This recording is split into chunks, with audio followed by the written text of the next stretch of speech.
Tertúlia. Boa tarde a todos. Hoje é dia 16 de novembro de 2014, é um domingo. Verbete de número 3.208, ele tem 5 páginas, 49 elogias e 14 máximos. O tema, espaço prioritário proexológico, e foi elaborado segundo a especialidade intrafisicologia. Quem redigiu o verbete é a neoverbetógrafa Silvana Afonso. Silvana Afonso, ela é brasileira, natural de Recife, Pernambuco, graduada em arquitetura e urbanismo, especialista em arquitetura corporativa e educacional. Ela é voluntária da Conscienciologia desde 2008, docente da Conscienciologia desde 2009 e tenepsista desde 2012. O espaço prioritário proexológico é um ambiente planejado e adequado às peculiaridades, especificidades e exigências proéxicas, propiciando a consim, homem ou mulher, bem-estar holossomático e produtividade disconológica, para potencializar a interassistencialidade e o complexo. Na pensenologia, nós destacamos o holopensene pessoal da produtividade proexológica, o holopensene da organização espacial, o holopensene da otimização espacial, o holopensene da arquitetura funcional, o holopensene da arquitetura pró-evolutiva, a retilinearidade pensênica, o holopensene prioritário da TARES e o holopensene pessoal da desassedialidade. Na fatologia, o espaço maceteado para as realizações da proexis, a coerência consciencial na organização espacial, a arquitetura proexológica, a arquitetura funcional propiciando o trabalho evolutivo, a adaptação do ambiente físico para as metas prioritárias existenciais, a otimização ambiental, o ambiente ergonômico, a evitação de objetos e símbolos com evocações desnecessárias, o ambiente favorável às gestões, a holoteca pessoal abastecida com foco no trabalho. Na parafatologia, a autossustentabilidade energética favorecida pela organização espacial, a autoparaperceptibilidade sadia quanto aos rumos evolutivos, a consecução das prioridades pessoais pré-estabelecidas no curso intermissivo pré-ressomático, a manutenção rígida do espaço prioritário através do desassédio mental somático. Na argumentologia, nós destacamos os 2 parágrafos. Caracteriologia, e segundo a proexologia, a verbetógrafa lista 4 recursos conscienciais facilitadores para a identificação do ambiente compatível com a autoproex. Na taxologia, quanto à intrafisicologia, a verbetógrafa coloca 3 dimensionamentos básicos para o espaço prioritário proexológico. Na remissiologia, nós destacamos a alavancagem da proexis, autovivência das priorizações, priorização da proexis, residência proexogênica, verbetarium e viveiro evolutivo. O espaço prioritário proexológico potencializa a consecução da proexis nos âmbitos egocármico, grupo kármico e policármico, vincando a interassistencialidade lúcida na era da Reurbex. Você já refletiu sobre o espaço disponível para a realização da proexis? Quais condições identificadas neste momento são otimizadoras ou atravancadoras? Na bibliografia específica, a autora contribui com 4 fontes de referência. Agora nós vamos ler a mega-análise elaborada pela equipe de mega-análise da Enciclosapiens, que é composta por Marilene Raganin, Pilar Alegre e Socorro Frazão. Ambiente, bem-estar, holossoma, proexarium, produtividade, interassistência, planejamento, organização, ergonomia estética, escrita, reurbex, complex, engenharia, arquitetura, priorologia, evoluciologia, intrafisicologia, cosmoeticologia e organizaciologia. Antes da gente passar propriamente para a tertúlia, a gente vai fazer alguns avisos aqui. O primeiro deles é da Enciclosapiens. Então, é um aviso, é uma informação, né, e um pedido, uma solicitação. E nós vamos publicar os 500 verbetógrafos da Enciclopédia da Conscienciologia. Vai ser uma publicação. Então, a gente vai informar aqui para todos os autores de verbetes da Enciclopédia da Conscienciologia que a Enciclosapiens está organizando a publicação de livro memória com os primeiros 500 coautores da Mega GESCOM da CCCI. Você agora já é uma delas. Se você possui verbete publicado e defendido no tertuliário e não recebeu mensagem solicitando o encaminhamento de informações pessoais para essa publicação, por favor, entre em contato com a Enciclosapiens por meio do endereço 500verbetógrafos@enciclosapiens.org. 500 é numeral, verbetógrafos é sem acento e com S, né, no plural, e Enciclosapiens, o primeiro, o Si é com Y e o Sa é com 2 S, Sapiens com 2 S. Então, vou ler de novo. 500 verbetógrafos@enciclosapiens.org ou acesse o site www.icge.org e procure o link Enciclopédia e, em seguida, 500 verbetógrafos para obter mais informações. E aí eu sempre faço aquele pedido que, mesmo que você não seja verbetógrafo, mas conhece alguém, um amigo, um colega de voluntariado que seja, avisa para poder facilitar essa obra, porque a intenção é, tão logo a gente complete os 500, que saia logo a publicação. Para isso a gente tem que ter os dados pessoais, tem que ter a autorização da pessoa, tem que ter a foto, né? Então a gente está fazendo esse aviso para que a gente consiga o mais, né, em tempo mais breve possível. Você já pode deixar tudo aqui antes de sair, tá bom? Não é essa sessão de direito que se assinou, é outra, tá? É específico para o livro. Então, o convite, o aviso aí tá feito, tá? Um outro convite é a Ectolab, a Associação Internacional de Pesquisa Laboratorial em Ectoplasmia e Paracirurgia. Ela convida os interessados a participarem de um experimento laboratorial coordenado pelo professor Ismael Pinheiro, a ser realizado no Laboratório de Ectoplasmia, com sede no CAEC.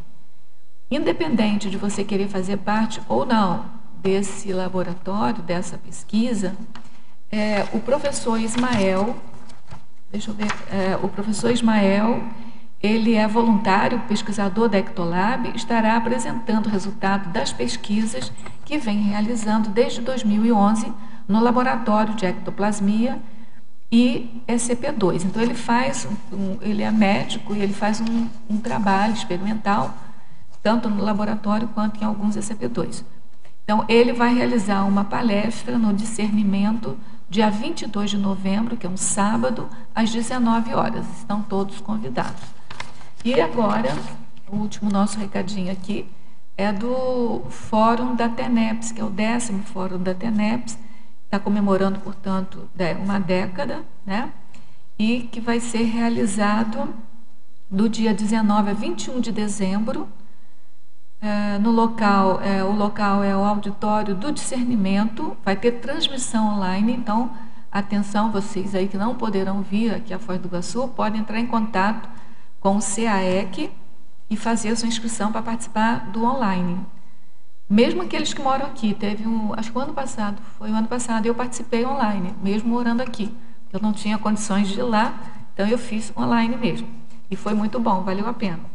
Então, assim, e tem uma novidade, além de toda a programação, de todas as apresentações, que está bem intensa aqui, tem uma novidade que é o lançamento do livro TENEPES, Interassistência Consciencial Avançada, que é organizado e escrito no âmbito do Conselho de Epicões e Colégio Invisível da Tenepsologia.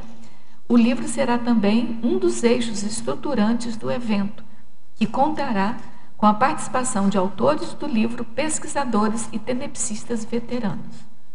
Tá bem? Então, o convite está feito.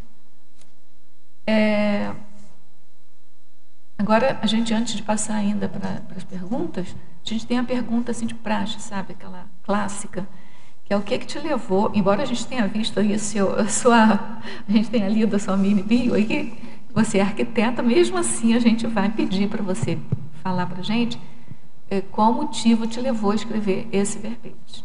Tá bom. Primeiro, boa tarde a todos, boa tarde, Rosa, boa tarde a todos aqui. O pessoal que está na região que não tem que não é esse horário, também é bom dia, né, no caso, que é 11h30 ainda. E o motivo de ter escrito esse verbete, a motivação, como você mesmo falou aí, a questão de ser arquiteta, mas é a questão também de estar observando e tentando compreender algumas coisas que a gente acompanha, né, na nossa vida. Uma delas, realmente, que me chama a atenção é as pessoas estarem no lugar certo, na hora certa, e ter uma programação, algo a realizar, né? Algo é importante destacar que seja cosmoético, né? Que todo mundo faz alguma coisa, né? E tem determinadas ações que os ambientes eles favorecem a isso, eles auxiliam, eles impulsionam. Então, mesmo que você esteja ali realizando algo para que você veio, mas é importante verificar se aquele ambiente é um ambiente que está favorecendo mais, porque aí você pode produzir mais. Então, há ambientes que são mais impeditivos, assim, criam mais barreiras, e a coisa trava mais e demora mais um pouco.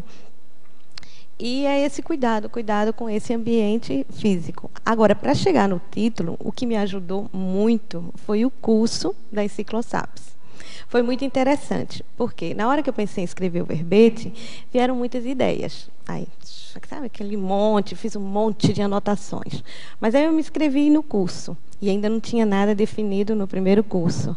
E eu, puxa, que chato, era tão bom que eu já tivesse, porque já estava acompanhando. Mas aí teve uma aula sobre brainstorming. Eu estava assistindo online, na mesma hora, e eu prestando atenção na hora. O que era confuso ficou limpo. E na hora veio os títulos assim de uma forma muito clara, nem eu acreditei, né? Eu peguei e anotei. Não só o título, mas mais ou menos do que se tratava, e vieram 3 títulos assim, de uma forma mais organizada. Então, mesmo estando longe, sendo online, então aquilo me ajudou. Entendeu? Então, às vezes, a gente pensa, né? A gente está assistindo um curso online, está distante, mas... Está muito distante, né? Mas ajuda. Eu sou um exemplo aí. E foi isso que ajudou a definir e seguir por esse caminho. Não é? Ficou mais organizado, mais fechadinho, ficou mais, sabe, organizado. Hoje a gente vai discutir aqui, né? Uhum. Então, vamos lá. Primeiras perguntas, então, dos teletertulianos. A verbetógrafa, a professora Silvana... Estrangeirismologia, página 6, terceira linha. Como podemos otimizar nosso feeling para identificar o ambiente proexológico e acertar o timing para estar no ambiente certo, na hora certa? Certo. Porque o feeling é aquela coisa que você tem, aquele sentimento, aquela percepção. Para você usar o seu feeling, você primeiro tem que fazer uma autopesquisa, não é? Porque para você saber qual é a sua programação existencial, para você identificar aquilo para que você veio, então você tem que se autopesquisar, fazer aí um levantamento. Isso já vai te dar alguns insights, já vai dar mesmo uma direção para que você possa identificar. Se você já identifica, vou dar agora o meu exemplo, não é? Eu acho que as coisas ficam mais claras com exemplo mesmo. Então, veja só. para eu entrar assim no meu rumo, né, o rumo da minha programação. Já teve várias dicasinhas, né, na minha existência. E uma delas, por exemplo, quando eu terminei o curso de arquitetura, um dos últimos trabalhos foi sobre escola. Foi uma escola infantil, e na época eu fiz um trabalho voltar dentro da educação Montessori. Aquilo ali já foi um detalhe.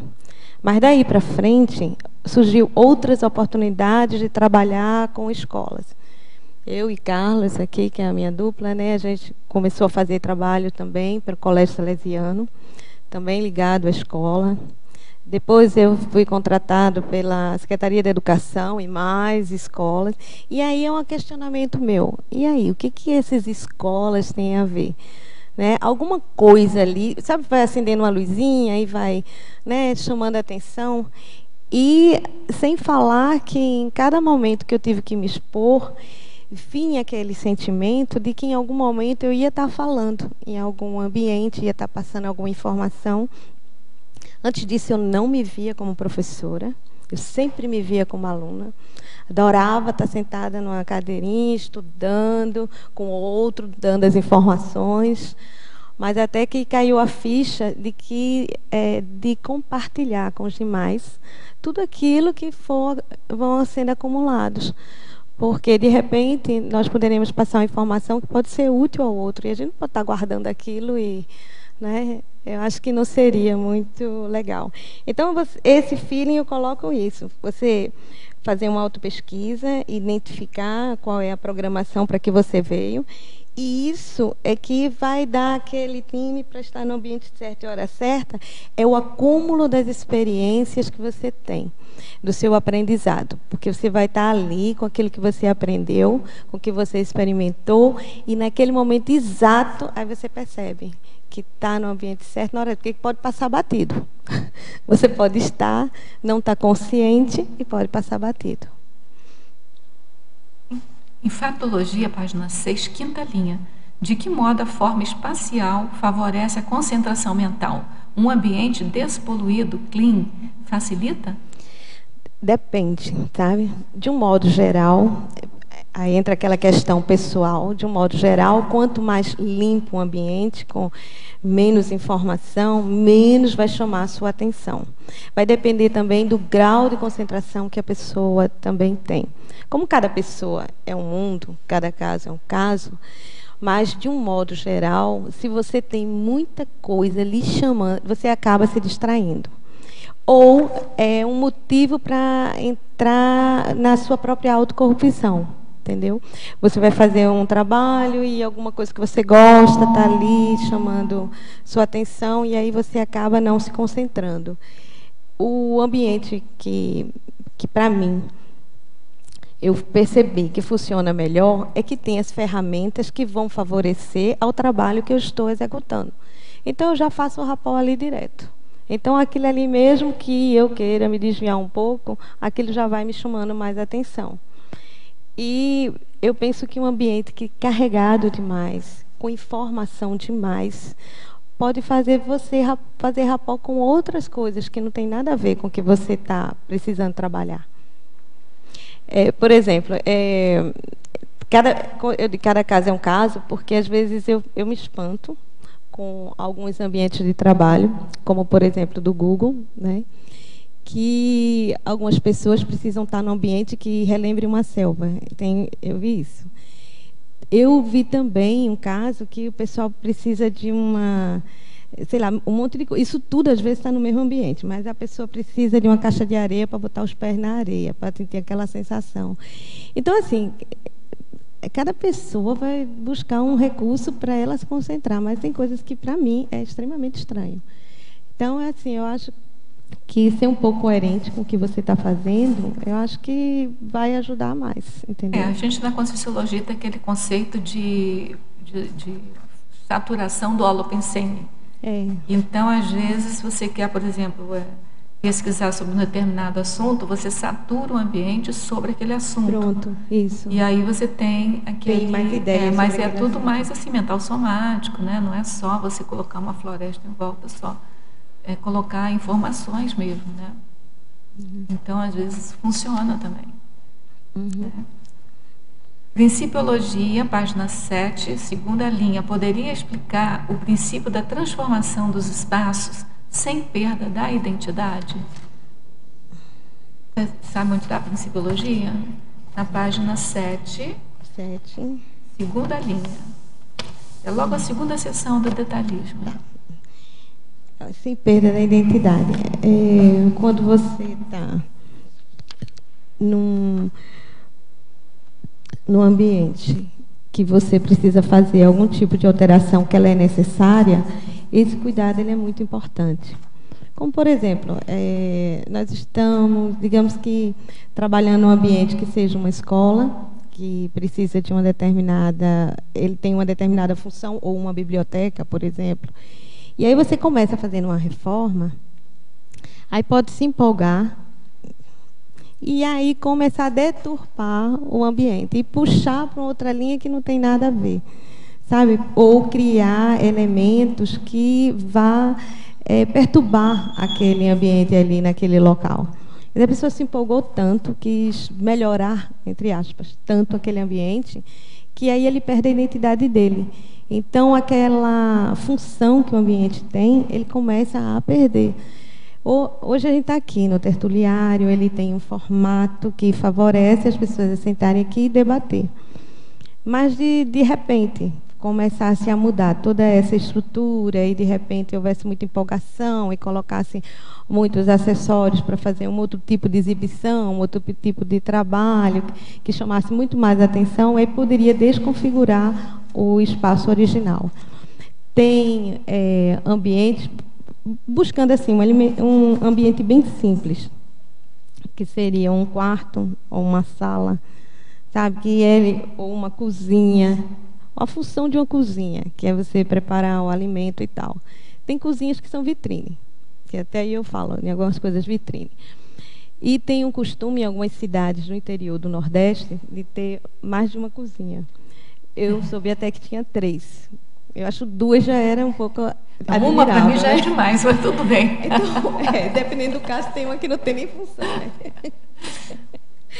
Aí, então tem aquela cozinha para as pessoas verem, linda. Aí eu não sabia que, além de ter a outra para fazer determinados alimentos ou determinadas coisas, existia uma outra terceira, mais suja, para os serviços mais sujos ainda. Eu não entendia isso, sabe? Então, você vê, né? Então, o espaço vai perdendo a identidade dele. Ele deixa de ser uma cozinha, passa a ser uma vitrine, deixa de ser uma sala para as pessoas usarem, passa a ser também um local só para se ver, para entrar e se olhar. Então, tem de tudo, né? Tem uma arquiteta, ela já dessomou, né? Ela é Lina Bombardi, italiana, e no livro dela, ela coloca uma coisa que eu gosto muito. Ela falava dos ambientes e dos objetos para serem usados. Então, frase simples, cadeira feita para sentar. Pode parecer absurdo isso, e todo mundo achar que as cadeiras são feitas para sentar, mas não. Não, tem cadeira que é só para olhar, porque se você sentar, não senta direito, elas não são confortáveis, você não aguenta ficar muito tempo nelas, elas não são ergonômicas, né? Teve até uma questão na pergunta falando aí de ergonomia, elas não são adequadas para a função dela. Sabe? A cama para dormir, sabe? Parece que não, mas tem coisas que existem só para compor, mas ele não tem função. Isso é verdade. Então, vamos lá. Verbetografia, professora Silvana. E, desculpa, a verbetógrafa, professora Silvana. Enumerologia, página 7. Como podemos planejar o espaço dos itens da enumerologia? A enumerologia está na página 7. Na quinta sessão de baixo para cima. Aí. Eu estou vendo aqui. Aí tem numerologia. Aí como é a pergunta? Aí? A pessoa quer que você... como podemos planejar os espaços de acordo com os itens da enumerologia. Da enumerologia. São tá. 7 itens. Tudo né? bem. Começando como está aqui, a questão da autorreflexão. Isso. A autorreflexão a partir da autopesquisa, como eu falei anteriormente. Então, você faz uma autopesquisa e, com isso, você reflete a partir dessa autopesquisa, procurando aqueles pontos, algo que lhe demonstre para aquilo que você veio. Uma dica é prestar atenção naqueles seus traços fortes, aquelas suas qualidades, aquela habilidade que você tem. Então, isso vai fazer com que você veja, a partir disso, a sua programação, porque é interessante identificar, pelo menos ter um norte, não é? Você já suspeitar, é por aqui. Tem pessoas que já, nessa existência, elas já vão em frente, ela já percebe que tem um trabalho a realizar, mergulham fundo, e normalmente esse trabalho lhe dá muita sensação de bem-estar, de você se sente mais tranquilo de estar fazendo aquilo para que você veio, porque por mais difícil que seja o trabalho, mas é um trabalho em que você sabe que você veio para realizar e você se sente bem fazendo ele. Mas assim, se numa casa a pessoa está querendo planejar uma casa, como é que ela vai pensar num espaço para reflexão dentro da casa dela? Certo, tá. Um espaço para autorreflexão, ela vai identificar na casa dela o local que ela se sente melhor e mais tranquila. Isso vai depender de pessoa para pessoa, né? Mas, normalmente, o quarto da pessoa é um local bom. A pessoa pode, não sei, de repente você tem uma casa, tem um terraço, tem um cantinho no jardim, que para você aquele cantinho lhe ajuda a fazer aquela reflexão. Então, esse espaço para autorreflexão, você mesmo pode encontrar, verificando aonde que você consegue ficar mais tranquilo e consegue ser mais reflexivo, refletir mais sobre você mesmo. E o espaço propício à autoexperimentação, em seguida, né? Então, se você tem um espaço que lhe ajuda a refletir mais, você também vai buscar aonde é que você consegue realizar mais uma autoexperimento com você mesmo, você vê você em ação, né? Um exemplo, digamos que é uma pessoa que, ela, através da comida, ela faça um trabalho interessante. Tem gente que se concentra fazendo comida porque gosta, porque é uma habilidade que tem. E ali ela pode estar tendo algum tipo de experiência que vai trazer alguma resposta para a existência dela. É uma situação só que eu estou colocando. Mas, na realidade, você pode também no seu quarto, você está, ou na sua biblioteca, você está escrevendo alguma coisa, e aquilo ali está lhe ajudando também a experimentar algo. Vai depender do tipo de atividade que você tiver. Esse espaço vai proporcionar a você também fazer uma autopesquisa. E o ideal é que tenha material para que você possa estar realizando essa autopesquisa. Se você vai buscar mais conhecimento através de livros, informação, filme, vídeo, através do próprio computador, mas procurar informações que vão agregar mais à sua experiência pessoal, né?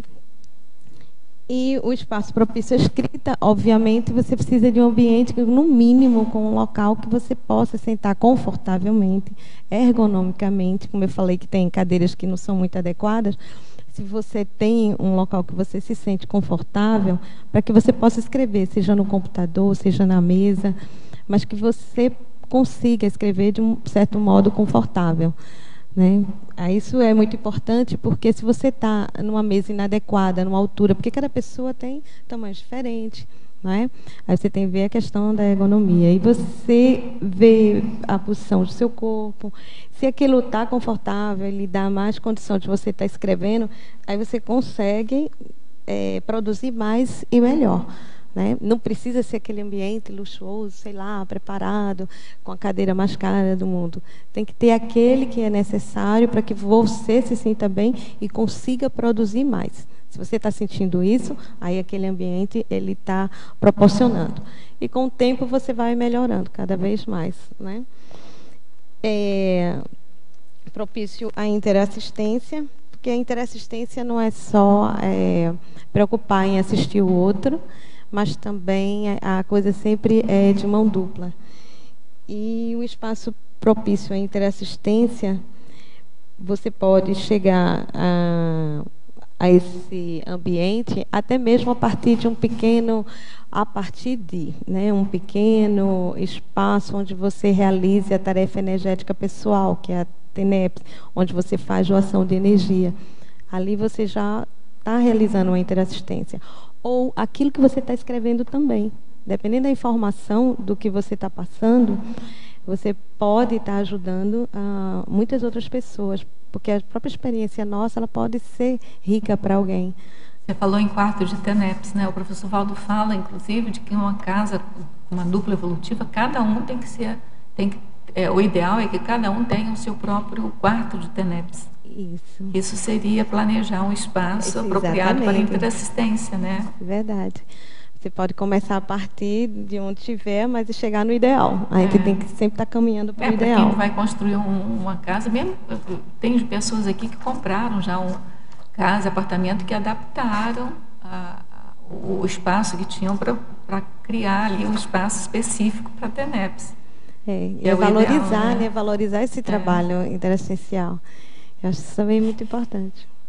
E aí, no final, tem o espaço propício à desperticidade, porque aí é o espaço onde você sempre está trabalhando suas energias, e aí você vai estar tendo condições de estar ampliando sua lucidez e para poder estar ajudando mais e não se afetando com as energias externas. Então, você está ajudando cada vez mais, mas não mudando, ficando mais, entrando naquele esquema da imperturbabilidade. Você vai agregando isso aí. E, no final, o espaço propício à evolução. Qualquer espaço em que você se vê crescendo e melhorando cada vez mais, né? E realizando aquilo para que você veio mesmo. Em Culturologia, página 8, poderia comentar rapidamente cada item desta sessão? Ela hoje não está por baixo, não, está só pedindo a sessão inteira. Peraí, como é que é? 8? A Culturologia, na página 8, é o último parágrafo aí da página 8. Ela quer que você fale rapidamente cada item da sessão. Ah, nossa. Tudo bem. Ó, a cultura do espaço proexogênico, né? A ideia de você trazer essa cultura de ter um espaço propício que vá alavancar a sua programação existencial. Isso aí é fundamental. Porque já pensou, cada pessoa que tem uma missão, uma programação para que veio, por exemplo, um médico, por exemplo. Então, se ele tem um espaço adequado para realizar o trabalho dele, ou cientista, se ele tem um laboratório que tem o necessário, então é essa cultura de estar nesse espaço, porque tem gente que tem algo a fazer, mas ainda não chegou a hora, ou o ambiente ainda não está o mais adequado, mas se a pessoa tem a cultura de focar naquilo para que ela veio, aí ela vai transformar, vai estar de olho e vai querer esse espaço mesmo, o mais breve possível. Né? Você quer ver um exemplo, Silvana? Eu fiquei pensando aqui, né? Tem pessoas assim, vai procurar uma casa ou um apartamento, a primeira coisa que vai ver é salão de festa, se tem piscina, se não tem. Legal, não é? Isso que você falou. E aí o outro que tem a cultura proexogênica, o que vai ver? Se tem alguma coisa barulhenta em volta, se vai ter sossego, se vai poder fazer sua TENEPS, né? Tranquila, local. Se tem um espaço para fazer uma biblioteca pessoal. Então é outra cultura, né, da proexogênica. E hoje em dia, com as cidades, como estão muito apinhadas, né, e o trânsito é tremendo. Então, se você está próximo, né, do local onde você vai realizar ali seu trabalho, aí você vai contar com isso também. A segurança também. Aí você vai estar pensando na sua programação e a segurança. Você também vai começar a se preocupar com outros valores, que não o salão de festa. Então depende, né, do objetivo da pessoa. Da atividade da pessoa, é claro. Aí tem a cultura da organização espacial. É que não se pode falar em priorização sem falar em organização. E ter o espaço organizado é algo assim fundamental. Eu tive o aporte, né, de ter uma família que minha mãe, ela é muito organizada. Então, a casa de mamãe, ela é muito, cada coisa no seu lugar. Nada assim de espetacular, sabe? Mas a casa dela é muito, sempre. Desde quando nós éramos pequenos, que morávamos numa casa muito simples, bem modesta. Depois fomos para uma casa maior, ela sempre tinha essa postura de ter as coisas muito organizadas. Então, isso é fundamental. Você está realizando trabalho, você tem acesso às coisas. A pessoa na pior bagunça. Eu posso dizer isso porque eu trabalhei sempre muito com arte. E eu fui muito bagunceira, né? Deixar as coisas meio que espalhadas, bagunçadas. Já o Carlos, não. O Carlos, ele é sempre organizado. Uma das coisas que me chamou muita atenção, logo para você ver que a questão da dupla, um ajuda o outro, era que bastava eu olhar as coisas dele, cada coisa no seu lugar. Quando ele queria algo, ele ligava para mim, dizia: Silvânia, vai em tal local, pegue, tudo estava naquele lugar, sempre. E o meu, sabe, estava meio que... E, com certeza, isso se refletia também na minha vida, né? E também no meu trabalho. Isso dificultava, atrasava, sabe? Cria esses empecilhos. E aí foi uma necessidade que não teve para onde correr. Para mim ficou crucial. Hoje eu sou assim, sabe? Vou atrás de tudo que me pode fazer com que eu me torne cada vez mais organizada. Se tornou meu sonho de consumo. Organização. A cultura da humanização espacial. Eu coloquei essa cultura até baseado na questão de uma experiência na área de saúde. Nós fizemos alguns trabalhos ligados a essa área de hospital, UTI. E aí se torna muito, neste caso específico, muito premente a questão da humanização. Porque, às vezes, a pessoa está na programação dela, está fazendo o trabalho dela, mas qualquer trabalho em excesso ele é extenuante. A da própria área de saúde, ela é muito extenuante.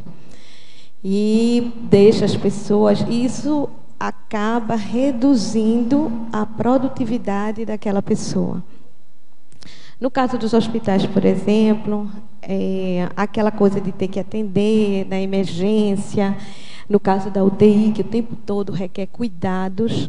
Então, trazer um pouco de humanização, porque fica só máquina, a pessoa deixa de ser o ser humano e ela tem que cuidar da vida, óbvio, tem que ter todos aqueles instrumentos, óbvio, mas tem uma pessoa, tem um ser humano ali.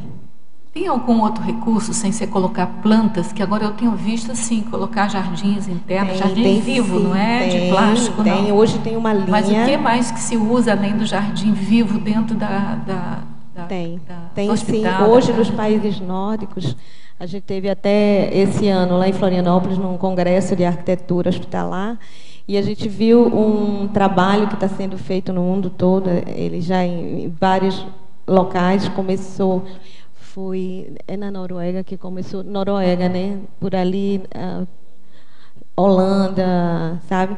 E eles começaram a trabalhar, não é só planta, até animais.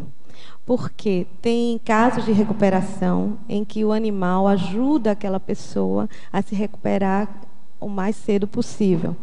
Claro que não é uma coisa bagunçada, é muito bem feita. Mas e com plantas também, que eles verificaram que as pessoas se recuperavam mais rápido em contato com as plantas do que hermeticamente fechado. Teve um amigo nosso que ele foi para um hospital nos Estados Unidos e ele foi num que ele estava hermeticamente fechado, os travesseiros tocavam-se totalmente, o lençol, tudo, e ainda assim ele pegou uma bactéria. E já... os pesquisadores perceberam que há casos que a pessoa está em contato com a natureza, né, com uma planta, já teve casos com animais, e as pessoas se recuperarem mais rápido. Então, isso fez com que eles olharem de outra forma. Então, a máquina de produzir doença, alguns ambientes propícios a trazer novas doenças, e existe a máquina voltada para prevenir doenças, para tratar da saúde. Então, está havendo esse novo conceito, e é baseado muito na questão educacional, de que já se fabricou muita doença e que os espaços ficaram muito mercantilizados, assim, voltados só para recursos financeiros e tal. E se voltar para as pessoas. Na hora que se volta para a pessoa, e quando volta para a pessoa, não é só o paciente, são aqueles que cuidam do paciente também. Porque se a pessoa está num ambiente humanizado, num ambiente que ela se sente bem, ela vai cuidar melhor daquele, porque ela vai refazer as energias dela. Né? Muitos trabalhos que nós executamos sempre tem um espaçozinho para o pessoal recarregar as baterias. Outro dia eu vi um programa de televisão falando sobre um hospital do câncer que tem no interior de São Paulo, e que eles têm uma escola para as crianças ali, e que assim modifica a vida das crianças ali. Entendeu? Eu achei interessante. Então não é nem planta, não é animal, é uma escola dentro do hospital de câncer. Carlos estava agora me recordando que lá em Recife teve uma experiência muito positiva. Isso também, eu acho que trouxe essa questão de humanizar o espaço hospitalar. E lá foi dentro do próprio Hospital do Exército, no centro da cidade. E desse hospital tem um amigo nosso, que nós fizemos parte da reforma do ambiente lá, em que ele começou a trazer, alguns anos atrás, o tratamento alternativo. Né, tratamentos assim, usando a acupuntura, usando diversos recursos, como a terapia, vários. E todo esse trabalho fez com que reduzisse em 80% a internação no hospital. E esse trabalho não é só fazer por fazer. Aí tem um estudo, eles fazem a pesquisa, eles registram e eles também dão feedback, dão palestras e trazem informação para as pessoas. Então, eu acho que, somando tudo, cada pessoa pode estar trazendo alguma contribuição para melhorar o ambiente, humanizar mesmo. Rosa, eu queria falar, a Laura aqui, queria falar que aqui em Foz tem o... Oi, tudo bem? Oi, tudo bom? Tem o Costa Cavalcante, né? E o hospital é colorido, não é só aquelas cores neutras, assim, branco ou azul, que dá aquela sensação assim de deprê, né? Estou no hospital, é ruim. Lá tem umas áreas, assim, cada área eu acho que é colorida, tem a sua cor específica. E isso ajuda muito, cria assim um brilho diferente no lugar. E também outra coisa que eu acho que contribui é quando tem janelas, sabe? Quando tem assim bastante luz natural, isso tanto nas casas quanto nos hospitais, eu acho que ajuda bastante a pessoa a se sentir bem. Verdade. É isso aí. Aí tem que continuar aqui. Deixa eu acabar de falar, porque ela está atendendo aqui uma logo depois dessa pergunta. Tem ainda a cultura do espaço vitrine, eu acho que eu já falei, trazer alguma coisa só para mostrar. E não tem uso, e eu particularmente defendo a questão da funcionalidade. Então, se a gente tem algo, se não é para usar, então eu acho que aquilo é inútil, é dispensável e não tem necessidade. E aí entra na questão, né, do espaço inútil. Aí eu lembrei de um exemplo aqui de um espaço inútil, um espaço arquitetônico inútil, que seria um mausoléu, aqueles bem sofisticados que se fazem em cemitérios, quer dizer, um gasto danado de tempo e energia para preservar o corpo físico já se foi há muito tempo, e se a consciência tiver sorte, porque aí nesse caso de não ficar presa, pode também já ter ido, mas pode criar um problemão. Quer dizer, o espaço inútil, ele às vezes pode ter uma conotação muito mais séria. A pessoa pode achar que não é nada e pode estar fazendo algo muito grave.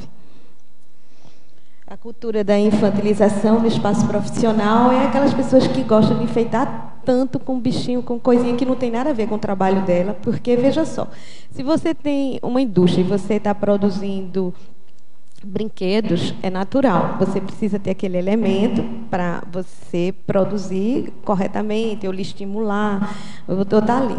Mas o seu trabalho é outro trabalho, um trabalho sério, um trabalho, não que de brinquedo seja sério, mas um outro tipo de trabalho. E aí você se enche de brinquedinho, me dá uma sensação de uma coisa muito, muito, muito infantil. Eu já tive um caso de uma cliente que a filha dela já estava adolescente, depois já estava chegando à idade madura, que a gente fez o quarto. Ela era uma colecionadora de bicho de pelúcia, e eles me pediram para fazer um espaço para guardar os bichos de pelúcia. Eu achei aquilo assim absurdo, tá entendendo? Eu não fiz. E também comecei a criar abuso de estar fazendo ambientação. E foi quando eu migrei para a área corporativa. Sabe? É porque aquilo me saturou, né? Eu achei que era demais, tá entendendo? Então, assim, se a pessoa ela produz, ela trabalha com aquilo ali, e aí ela coloca do lado as coisas que são necessárias, tudo bem. Mas tem gente que é o máximo do exagero. Nada a ver com o trabalho, mas todos aqueles enfeitezinhos. Aí eu acho isso muita infantilização. Aí tem a cultura da overdose de móveis, também entro por essa linha, que ter móveis demais, é a questão de você ter o desnecessário. Aí entra aquela frase coloquial que eu botei no começo, de que adianta ser belo se não é útil.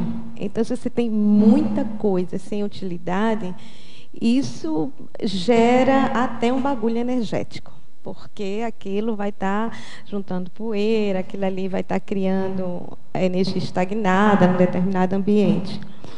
Eu também fiz, na época eu fazia muita ambientação, eu fiz um apartamento de quase 1.000 metros quadrados só para um casal. E tinham vários quartos. Nada contra. Se você recebe muitas visitas e você usa todos os quartos, perfeito. Não foi o que ocorreu. Então, resultado, o casal morava no pavimento e o outro, depois de pronto, de muito dinheiro investido, tudo foi ficando, se acabando, porque ninguém usava. Aquilo também me fez refletir, né, sobre essa questão do inútil, né? Da utilidade do espaço, entendeu? Eu não sei como é que fica para aquela consciência, mas vale a pena pensar sobre isso, né? Como é que fica um ambiente ali abandonado, largado? E o excesso de imóveis, para mim, é isso que traz. Duas pessoas, não sei quantas salas, será que ela vai usar tudo aquilo? A não ser que ela dê festa. Eu tenho uma cliente que é bem festiva, que tem uma casa grande, justamente porque ela recebe muita gente. É diferente, mas você fica só os dois e muita coisa sobrando. Não, e tem aquela sala que enche tanto de móvel que você, para andar, tem que ficar com cuidado, senão bate a perna. E às vezes repele mais, né? Não se torna acolhedor, né? Nem sempre, né? E a cultura da falta de planejamento espacial. Essa é muito séria, porque você não se planeja para ter algo. E quando você vai realizar aquilo, aí cria um problema, né? Porque você já está com todo aquele seu ambiente estruturado, aí aquilo que vai fazer a mais sempre acaba sendo um puxadinho, nunca fica aquela coisa integrada, né? Porque não fazia parte desde o começo, né? Que não foi pensado. E como tudo, aquilo que a gente faz com o planejamento, as coisas tendem a funcionar melhor. Não vira um arranjo. Não vira algo, né, por fora. Então, é isso aí. Ercílio, agora chega a sua vez. Professora Silvana, é o seguinte, na página 7, crescendologia. Eu queria que você falasse um pouquinho aí do crescendo, o espaço necessário da Mini ProEx e espaço prioritário da Max ProEx. Eu queria que você falasse um pouquinho a respeito desses. Página 7. Página 7. Crescendologia. Já no finalzinho da página. Colegiologia.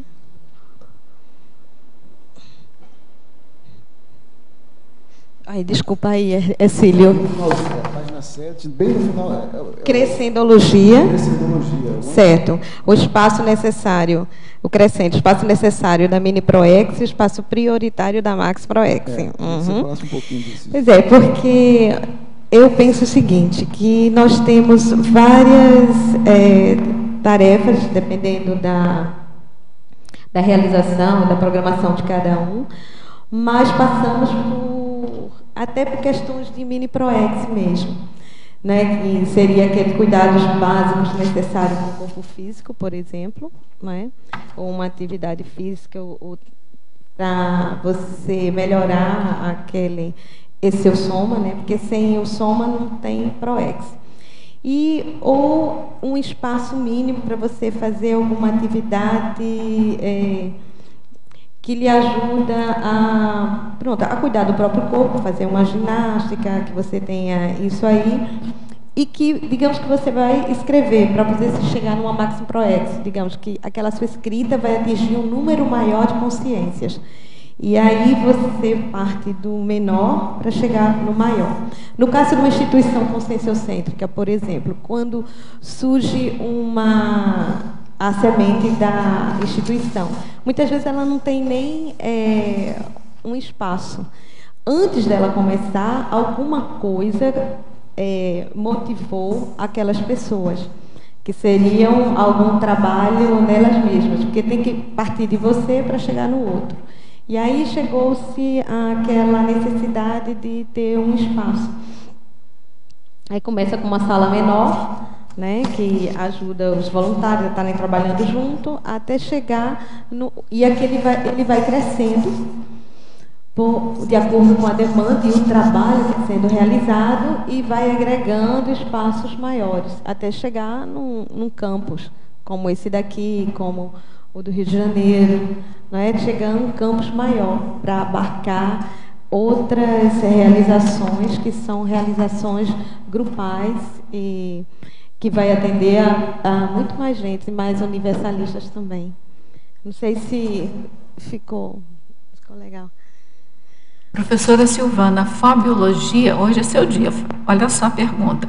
Na página 8, eu gostaria que falasse um pouco de catafobia. A coisa de quê? De catafobia. Então, já foi toda a numerologia, depois foi a culturologia toda, e agora é a fobiologia toda. Página 8. Página 8. Fobiologia. Na fobiologia, né? Isso. Disciplinofobia, né? Pronto, é isso mesmo. Então, veja só, a disciplina, eu falei de organização, aqui também a questão da organização entra aqui, aquela pessoa que tem verdadeira fobia de disciplina. Bom, vou falar. O pessoal de arte, normalmente, tem um pouquinho de aversão à disciplina. É como se aquilo estimulasse mais a criatividade. Mas eu descobri que a disciplina ajuda e muito na criatividade. É um paradoxo, mas é real. E muitas vezes não, a indisciplina não ajuda mesmo, ela só atrapalha, certo? E eu tenho isso como experiência mesmo, sabe, no meu trabalho como arquiteta. E voliciofobia, pronto, a questão da vontade, da volição. Ter verdadeira fobia, não querer. É aquela pessoa que fica sem... Vamos ligar os dois. A vontade e a decisão estão logo juntos, um seguido do outro. Porque eles são muito importantes. Sem a vontade, você não dá aquele start. E tem gente que fica meio, sabe, parado no tempo, sem vontade. Hoje, na mini tertúlia, o professor Valdo falou em que as pessoas, quando ficam naquela coisa do mais ou menos, aí acaba não realizando nada. Aí eu penso que a pessoa que fica naquele marasmo, ela também fica sem vontade de realizar nada. E uma das coisas que eu achei muito legal, se alguém tiver oportunidade e puder ler o livro Vontade, Consciência Lúcida, esse livro eu achei extraordinário, porque a professora Lúcida Hu, ela conseguiu ir no fundo dessa palavra. Ela mergulhou. É um verdadeiro tratado. Então, essa abordagem, ela consegue ir a cada nuance. Então, se você tem alguma dificuldade com relação à volição, porque nem sempre a gente está atuando com muita vontade. A gente até pensa que está, mas não está. E aí esse livro ele esclarece bem em que momento tem dá aquela emperrada. E trata de todas essas nuances. Aí vem em seguida a decisão. Porque os dois estão juntos, porque às vezes a pessoa decide. Tem gente que nem isso consegue, é decidir. Primeiro, joga sempre a responsabilidade para o outro, porque aí fica mais fácil, entre aspas. A pessoa não tem noção do quanto está sendo difícil para ela. Mas, aparentemente, parece que é fácil. Aí joga para o outro decide, depois está vendo, não deu certo, a culpa foi sua, né? A culpa do outro. Fica tirando dela. E fica demorando cada vez mais, vivendo num processo doentio por muito tempo. Então, o primeiro passo, que é essa coisa de escolher, decidir, tomar rédeas da sua vida, é muito importante. Você tomar suas próprias decisões. Isso é muito gostoso. É você sentindo o comando de sua própria vida. Você andando com as suas pernas. Engraçado, né? A gente olha para as pessoas que são deficientes. Eu conheço pessoas que são tetraplégicas. Nós tivemos uma aluna lá no Intercamp de Recife, que ela era tetraplégica. E ela se mobilizava com a vontade dela e as realizações, que fazia muito e faz muito mais do que muita gente que tem todo o corpo completo. Andava mais em cima das próprias pernas do que muita gente que anda em cima das próprias pernas que outras pessoas. Então a pessoa fala tanto, né, e no final não anda com as próprias pernas, que anda sempre com a do outro. A superação da proexofobia. Esse aqui tem gente que diz logo, eu não sei minha proex, ou então eu não tenho, ou isso não é comigo. Às vezes pode acontecer da pessoa estar numa situação em que realmente a pessoa não tenha motivação para nada, ou está sempre se queixando, né, o tempo todo. E é interessante buscar, né, compreender o que é que a pessoa está fazendo aqui. Poxa vida! Estamos vivenciando uma existência num planeta, num momento tão avançado, com tanta coisa para se fazer. Será possível que a pessoa não tenha nada assim que possa estar colaborando e estar ajudando? É bom pensar. Pensar direitinho, será que você não tem mesmo uma proex ou está com medo, receio dela, da responsabilidade? Aí fugir não é o melhor caminho, né? É superar mesmo, é partir para a superação. Ressexofobia. Bom, essa ressex, que é a reciclagem consciencial, eu considero super importante. E eu faço parte do Colégio Visível da Ressex. E eu acho bem interessante no colégio, porque aquele passo a passo é muito profundo. E para você ir caminhando naquilo que você pode melhorar, naquilo que você pode reciclar em você. A gente fala-se muito em reciclagem hoje em dia, uma reciclagem extra, né, o de fora. E se reciclar intraconsciencialmente é mais difícil. Mas é o fundamental. Nada vai mudar externamente. Pode até a gente forçar a barra, mascarar, né, criar uma vitrinezinha, mas ela é muito frágil. Só vai ser realmente, ela vai ser bastante real se essa transformação for interna. E é a partir dessa reciclagem consciencial. A evoluciofobia também tem, por incrível que pareça, tem pessoas que são realmente contrárias à evolução porque preferem ficar na estagnação. Não é? Porque mesmo que você seja aquela pessoa que já realizou muitas coisas espetaculares, olha que ainda tem muito chão pela frente. Não é? Então, eu acabei de fazer o verbete. Ótimo, não preciso fazer mais nada. Agora eu já vou... Não, tem outro verbete, tem outro verbete. Não é? Então, assim, no mínimo, né? Então, partir para os próximos desafios. Não é? E isso é evoluir, seja no que for. Pode ser a tarefa mais simples, que a pessoa pode pensar que ela é muito simplesinha e não dá muito valor, mas à medida que ela vai ampliando e ajudando um número cada vez maior de pessoas, então eu penso que a coisa está indo no caminho evolutivo. E não da estagnação, né? Não parar por aí. E a neofobia, no final, é realmente o medo do novo, de não querer ouvir, de não tentar, ao menos, refletir sobre as novas informações, aquilo que está chegando. Às vezes são tão novas que assustam e a gente não compreende, mas vale a pena prestar um pouquinho de atenção e ver se ali não tem alguma informação que vai nos ajudar a compreender melhor essa existência. Em Paradoxologia, página 8, poderia expandir o paradoxo de o espaço individual poder favorecer a proexis coletiva? Aham. Olha, aí foi quando eu pensei no caso de um quarto de TENEPS, por exemplo, sabe? A pessoa ter um espaço que a tarefa energética pessoal ela é realizada só por uma pessoa intrafísica. E ele é um espaço individual.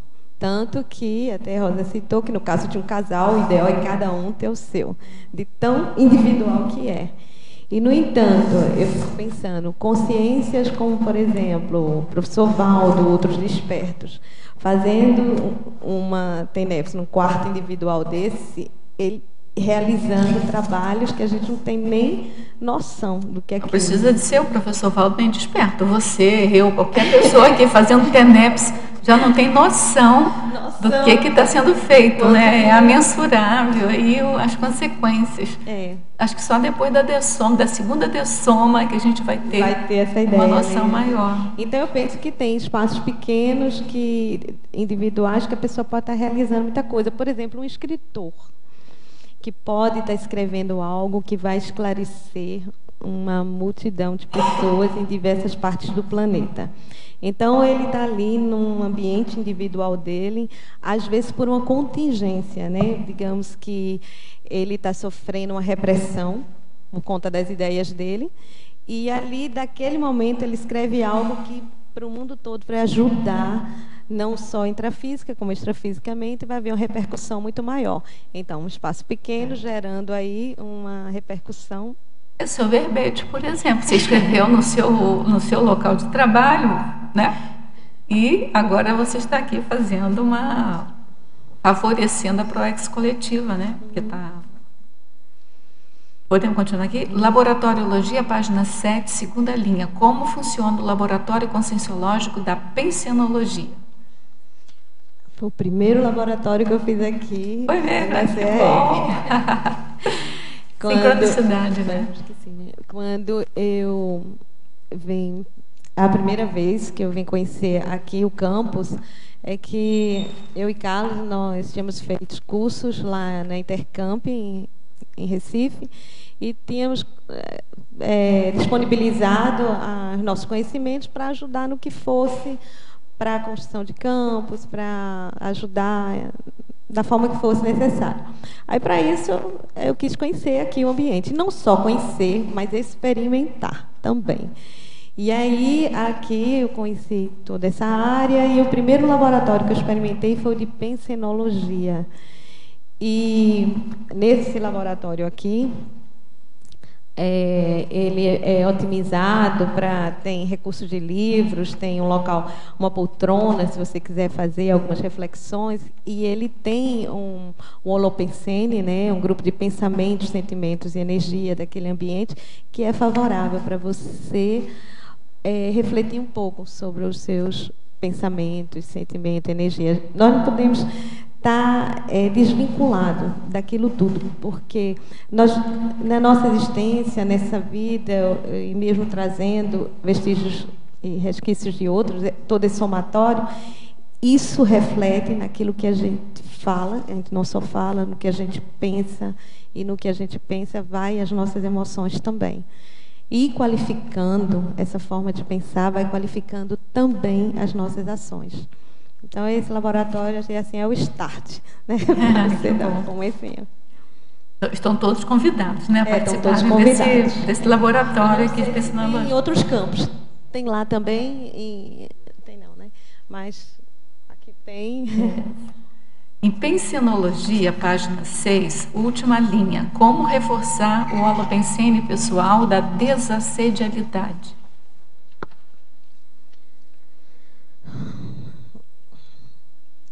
Da desassedialidade. Trabalhando bastante com desassédio mental somático. Então, eu penso que você, para realizar esse desassédio, tem que começar com a questão da sua mente, de como é que você está pensando, como falou agora, pensenizando pensamento, sentimento e energia. Então, eu acho que isso vai ajudar no trabalho de desassedialidade. um dos locais que eu acho bem interessante com relação a desassédio é quando você começa a compreender o significado das coisas, como elas realmente são, e ouvir e ter contato com diversas experiências ou manifestações sobre aquele determinado assunto. Por exemplo, se eu estou escrevendo sobre esse tema e eu mergulho sobre o significado dele, sobre as experiências ou tudo que tem a ver, eu consigo ir por diversas linhas e desassediando algumas coisas que eu tinha algum preconceito sobre elas. Então, eu acho que isso favorece também, sabe? Para a gente não embarcar em algumas... Porque, às vezes, quando a gente está tão fixo numa mesma linha, no mesmo pensamento, a gente está tão preso, que a gente acaba se intoxicando. E quando a gente fica voltado só para a gente, só para a gente, só para a gente pensa que está avançando. A mente da gente parece que está se abrindo, mas não sei exatamente para onde ela está indo, mas essa interação é muito importante. Abrir para o novo, né? Você falou da neofobia, você está falando agora da neofilia, né? Abrir para o novo. Eu concordo com você. E também pensamentos cosmoéticos, né, dentro disso tudo. Isso. Em Fatologia, página 6, quinta linha, poderia discorrer, se possível, com um exemplo sobre a evitação dos excessos decorativos? De objetos e símbolos, né, com evocações necessárias. Evocação de objetos e símbolos, né? Ou é decorativo? Não, a evitação dos excessos decorativos. Isso. Tá, pronto. O que eu percebo é que muitas vezes há um exagero grande e vamos pensar, vamos do mais simples, que é a manutenção. Vamos partir do mais simples. Por mais legal que seja você ter um excesso de coisas, no mínimo, a manutenção dessas coisas vai lhe exigir tempo e energia. E será que compensa? Será que não está tirando parte de um tempo valioso? E outra coisa, que tipo de objetos decorativos são esses? Será que são objetos que estão fazendo algum tipo de evocação ou que estão chamando a sua atenção para alguma coisa que você já podia ter superado nessa existência? Como, por exemplo, tem pessoas que gostam de alguma coisa ligada à realeza, tem alguma atração por isso, não sabe de onde veio. E aí, se ela coloca no ambiente dela todos esses objetos, eu penso que cai naquela outra, por isso que eu puxei para ele objetos e símbolos com evocação desnecessária, porque poderia também estar influindo naqueles objetos decorativos. Mas pode ser também que aquilo ali faça... O que eu estou aqui chamando a atenção é para os excessos. Mas se a pessoa tem aquilo que vai fazer o contrário, um rapport com algo positivo, também está tranquilo. É só ver a questão do exagero.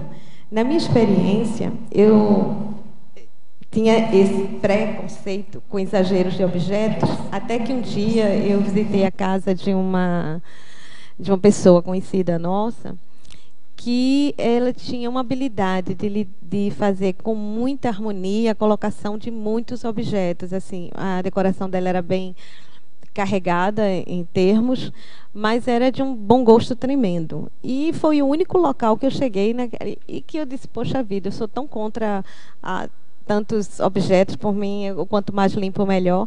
Mas aqui tinha uma harmonia tão grande naquele espaço dela, naquele ambiente dela, para o estilo de vida dela, que eu passei a respeitar, nesse caso. Mas, ainda assim, eu fiquei me perguntando, está ótimo, está tudo no seu devido lugar. Agora, com relação à manutenção, à limpeza, poeira, bicho, inseto, às vezes o excesso também gera um excesso de trabalho. Aí, se não seria um tempo que você está perdendo, que poderia estar utilizando numa outra função? Né? No meu caso, perda de tempo. Então, no meu caso, quanto mais limpo, melhor. Quanto menos objeto, melhor. Não dá para ficar me preocupando com coisinhas, não dá não. Senão o trabalho não anda. Eu não dou conta. Regina. Na página 8, a argumentologia. Você coloca os exemplos aqui, o espaço proexológico básico e o avançado. Como é que seria, na prática, a diferença desses dois espaços? O que é que conteria cada um? Quais as características de cada um? Uhum. O espaço prioritário prexológico básico, por exemplo, seria, como está dizendo aqui, um ambiente favorável às realizações pessoais no âmbito da mini-proex, certo? Que seria, por exemplo, o cuidar do corpo. Não é? Foi até um exemplo que eu escutei do professor Valdo, né, a questão, digamos que uma pessoa, ela numa outra existência, ela for um suicida, quer dizer, me veio isso na cabeça. Se ela não respeitou muito a questão do corpo, e digamos que nessa existência ela está conseguindo preservar o corpo dela, fazer um trabalho melhor. Ou sabe-se lá, às vezes, por exemplo, no próprio livro do André Luiz, onde ele afirma que era médico, tal, cuidava dos outros, mas ele não cuidou do corpo dele.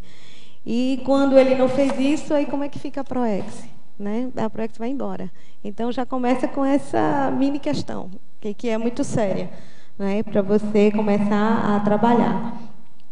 E o proexológico avançado é aquele ambiente no âmbito das realizações maiores interassistenciais da Max Proex. E, de repente, esse espaço prioritário avançado, ele independe do tamanho. Né? Ele vai depender da qualidade do trabalho que é ali realizado. Obviamente que um espaço maior, com muitas pessoas voltadas e trabalhando juntas para ajudar e prestar uma interassistencialidade maior, excelente. Mas pode ser também que o esforço de, sei lá, um serenão, não sei como é que é, o espaço dele, mas vamos, qualquer um de nós estiver fazendo um trabalho que tem uma dimensão maior, né, uma determinada escrita, um determinado livro, alguma coisa do gênero, aí pode estar realizando algo. E esse espaço prioritário é o da Max Proex. E aí como é que você cuida? Como é que está esse espaço? Né? Está de qualquer jeito? Né? Você não se dá um mínimo para avançar mais? Né? Não está valorizando o espaço? Né? Não é nenhuma questão de querer que o espaço seja vitrine, assim, que as pessoas cheguem e elogiem. Não é questão de elogio, é questão de você estar naquilo que você está se sentindo melhor, fisicamente ou somaticamente, em todos os sentidos. Silvana, na página 9, você coloca em taxologia espaço de pequeno, de médio e de grande porte. Isso. Eu queria que você assim, extrapolasse para a gente o que você pensa a respeito, por exemplo, do espaço de um bairro ou de uma urbe como um espaço proexológico. De um espaço ou de um bairro? De bairro ou de uma cidade mesmo. De uma cidade. Uhum. Como, por exemplo, aqui o bairro, né, da Cognópolis, ou numa cidade como o da Colômbia, o Medellín, né, que houve uma reforma muito grande ali naquela área que alterou a vida de muitas pessoas ali. Eles saíram de uma posição que antes só era lembrado por questões de drogas ou do narcotráfico e passou a ganhar um prêmio internacional por melhorar a qualidade de vida das pessoas naquele ambiente, devido à interferência espacial. E essa interferência foi feita em conjunto com a comunidade, com o governo, as pessoas que moravam ali, e com a melhoria do ambiente, melhorou também a vida daquelas pessoas que antes eram extremamente degradadas. Então, eu coloquei aqui, né, pequeno, né, desde uma edificação mais simples, porque na intrafisicologia a gente tem basicamente isso, aquilo que é pequeno, mais ou menos um médio, só para a gente didaticamente colocar, e um de grande porte. E realmente na área, questão de urbanismo, você consegue fazer uma maior diferença, né, fazendo esses trabalhos que vão alterar a vida dessas pessoas. Então, tem muito trabalho interessante, não só dentro da área de arquitetura, como na área de medicina também, que as pessoas acabam mexendo com determinados ambientes. Eles começam fazendo um trabalho até pequeno, aí do pequeno para o grande, pequeno, e depois acaba interferindo toda uma área maior. Em São Paulo tem um grupo de arquitetos também, que começaram a fazer um trabalho na universidade, mas a universidade não quis mais saber do trabalho deles. E aí eles estão fazendo numa região lá de favela e acabou ganhando prêmios também por isso. E aí eles estão melhorando aquele ambiente, mas a partir da conexão com as próprias pessoas do lugar. Mas eu acho muito interessante, porque está mostrando que é possível você qualificar alguns ambientes degradados e alterar, e com isso melhorar a educação, a saúde e a vida das pessoas. E em lugar que as pessoas, às vezes, criam muitos preconceitos, né? E se a gente for pensar ainda no caso dos serenões, né, que estão reurbanizando continentes, a gente ainda amplia mais ainda, né? Mas aí cairia no caso de grande porte, ou você criaria uma taxologia a mais? Não, eu criei essa taxologia só para a gente ter uma ordem em questão de dimensionamento intrafísico mesmo. Pequeno, qualquer área compacta, um ambiente individual, um ambiente que não exige tantos recursos. Se você for ampliando, se você for para um espaço de médio porte... porque o grande porte você colocou só assim, tipo holotec camping? Uma de grande dimensão, um ambiente de uso coletivo, um espaço potencializador da Max Proex. Aí vai entrar até o planeta. Silvana, ela quer que você coloque um outro item, espaço galáctico. Pode ser. Uma comunex extrafísica, né? Um espaço proexológico. Aí eu coloquei justamente aqui para simplificar, né? No intrafísico, nós poderemos ter esses 3 tipos básicos de porte: pequeno, médio e grande. Aí o grande você pode incluir. Eu acho que talvez você pudesse, no grande, expandir mais um pouco, além de camping, né? Bairros, cidades, porque senão a gente acha, e o resto onde que vai ficar, né?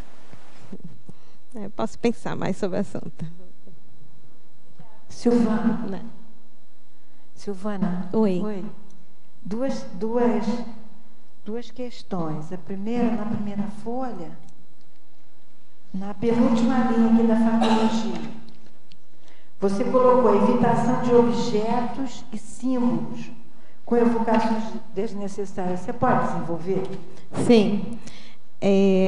Alguns símbolos ou objetos podem, dependendo da experiência ou da vivência da pessoa, trazer alguma lembrança de alguma coisa que gerou algum tipo de sofrimento, por exemplo, ou que traz alguma evocação de alguma lembrança de algo que não vai ajudar muito na evolução da própria pessoa, que ela acaba estagnando.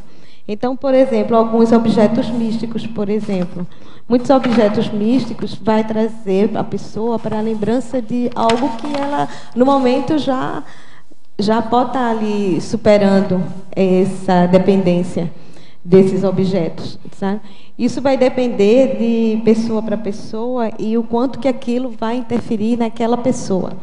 Porque, digamos, se você for um pesquisador, aí você pode ter alguns objetos que faz parte da sua pesquisa e aquilo não vai gerar nada para você. Mas se você não mas se você está tentando superar um elemento, uma faceta, não é, de sua vida, aquilo ali pode. Digamos uma pessoa, um exemplo, que em outra vida foi torturador, sei lá, alguma coisa. E aí tem um símbolozinho ali, um objetozinho bonitinho, uma forca, sei lá, uma faca, alguma coisa que está decorando. Sei lá, de repente pode puxar na memória da pessoa alguma coisa não muito positiva. Né? Cada caso é um caso. E qual é a outra? O outro. Cadê? Na página 8. É na mitologia. O primeiro mito, a desmistificação do ambiente destinado à Proex. O que você quer ensinar aí para a gente? A desmistificação do ambiente destinada à Proex. Desmistificar, porque muitas vezes nós imaginamos algo que criando muito mais dificuldades, imaginando algo muito maior e que não é aquilo que seria o ideal para aquele momento. Um exemplo, no meu voluntariado, logo que eu entrei junto com o Carlos, nós entramos com o intuito de colaborar com o campus Intercamp. A gente tem lá um terreno em Natal e começamos a fazer um projeto para o campus. Mas, naquele contexto da instituição, A orientação do professor Valdo, que ele já tinha dado há algum tempo, era sempre a pessoa dar o primeiro passo. E o primeiro passo é ter uma sede. Então, como é que uma instituição ela começa e já vai partir para um campus se ela não tem nem uma sede para solidificar aquele trabalho? E aí, quando a gente foi procurar espaços para sede, então a gente procurou ver aquilo que a instituição poderia comprar. Então, foi uma desmistificação. A gente saiu de um pensamento maior para começar a dar o primeiro passo. Por sinal, está linda. Quem foi em Natal não deu para trazer a fotografia aqui, para mostrar assim, né? Mas a gente começou com a sede e ali tem o mínimo necessário, mas feito assim com muito apreço, muito gosto. O trabalho dos voluntários foi excelente. Então, ele está de acordo com a mensagem que ele quer passar. Porque é interessante, você está numa instituição que está trazendo umas informações de ponta e não pode ter um ambiente também tão, né, fraquinho, e a gente só pensando no grande, e o de cá, que as pessoas vêm assistir aula, que vêm receber, bem fraquinho, porque a gente ainda está pensando no maior. Aí, quando a gente começou a tratar desse menor, cuidar dele, e ele passou a ser um espaço físico próprio e começou a ter espaços para receber a pessoa, olha, o resultado foi fora de série. Quando a gente preparou uma estante de livros, sabe, na entrada, as pessoas... Eu estava pensando nisso, os livros, né? As pessoas... Aí foi a primeira coisa que chamou a atenção, porque a gente botou uma porta de vidro, aí você faz, não, porta de vidro, gastar dinheiro com isso. Que nada, a porta ficou lindíssima, sabe? E aparece a estante lá de fundo. Então, as pessoas que vão no elevador, no hall, aí vem cá. Que livros são esses? O que é que vocês vendem? Quando começa a se informar do assunto, puxa, era isso que eu estava procurando. Quando é que tem curso? E fica insistindo, né? Então, eu achei que isso já deu a porta, quer dizer, abriu aquela porta. Estávamos pensando em algo maior, mas aí a gente já começou de onde a gente pôde, né? Silvana, não tem mais o campus, não, né? Eu conheci o... Tem, como é? O campus, aquele... O campus, olha só. Eu conheci ele, eu estive lá. Foi, né? Eu ia a Natal sempre. Era também uma segunda casa no meu coração, segundo local. Ainda tem aquele campo? Tem sim, tem o terreno, está lá o terreno. E, na realidade, o que precisou mais é a gente trabalhar mais junto, sabe, a nossa interassistência, para poder a gente refletir isso num trabalho maior. Mas estamos dando nossos passos aí e eu penso que está dando muito certo. Os resultados a gente vai ver aí pelo caminho. Mas o campo está lá e as ideias e o trabalho dos voluntários é muito forte. Eu acho que isso é o mais importante. Tá. Agora, Silvana, eu queria perguntar, quer dizer, mais uma sugestão. Aqui na fatologia, no final, na página 7... você botou o holociclo e a holoteca como ambientes, como espaço prioritário proexológico. Você não acha que o tertuliário também é esse espaço? Qual? O tertuliário, esse que a gente está aqui. Eu tinha... Ah, tá. Porque ele entrou aqui... Ele não está na estrangeirismologia? Ele entrou aonde? Não, escapou, tem que entrar sim. Não entrou, não. Nem no exemplologia. É, o tertuliário. Aprovado, então acatado com louvor. Ainda pode entrar. Acatado com louvor. Tertuliário, né? O espaço. Não é um espaço prioritário, não é o próprio. Muito, muito mesmo. Então tá, muito obrigada. Parabéns, hein, pelo seu verbete. Tá, obrigada. Giovânia. Oi. Você pode falar um pouco sobre, na página 8, antagonismologia, lá em cima, o antagonismo, espaço adequado, espaço impróprio. Espaço adequado. É a primeira linha. Espaço impróprio, antagonismo. Página 8, né? Primeira parágrafo da página 8. Espaço adequado, espaço impróprio. Você ter... o antagonismo, de você ter um espaço adequado para aquilo que você vai trabalhar, né? E impróprio, o antagonismo é você estar num local onde o entorno, até se falou questão de barulho ou alguma interferência maior. Então, aparentemente, essas duas questões entram meio que em choque, né? O espaço pode ser adequado, digamos, você tem toda a estrutura necessária para o trabalho desenrolar ali, mas o entorno pode interferir, né? Seja questão de barulho mesmo, ou algum tipo de influência ou de insegurança que possa ameaçar esse espaço, sabe? Então, ficaria um pouco contraditório aí. E o segundo é espaço antagonismo, não, é espaço planejado, espaço improvisado. Esse antagonismo realmente é fogo, porque o espaço planejado, com certeza, é o ideal, né? E muitas vezes se parte de um espaço improvisado. A pessoa parte da improvisação, até pela necessidade. A coisa é tão necessária que você acaba improvisando.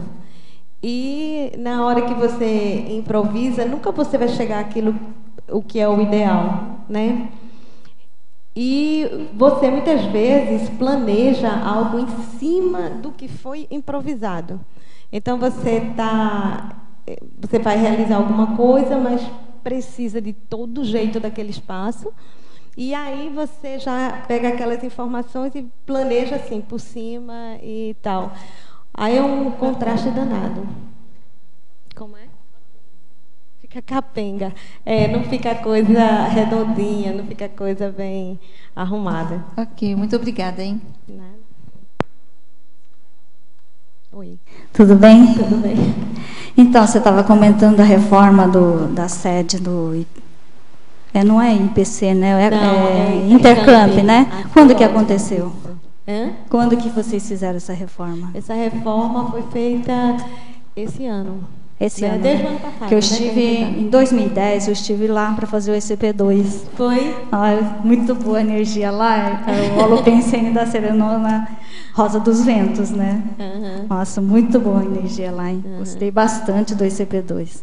E eu conheci lá a unidade de vocês. Joia. Eu fui lá. Aí eu queria aproveitar e perguntar, queria que você comentasse na fatologia, página 6, na segunda linha de baixo para cima, lá no final, o ambiente adequado ao trabalho grupocármico retificador. Quando que a gente percebe que está na hora de mudar? Como que foi a sua experiência nesse sentido?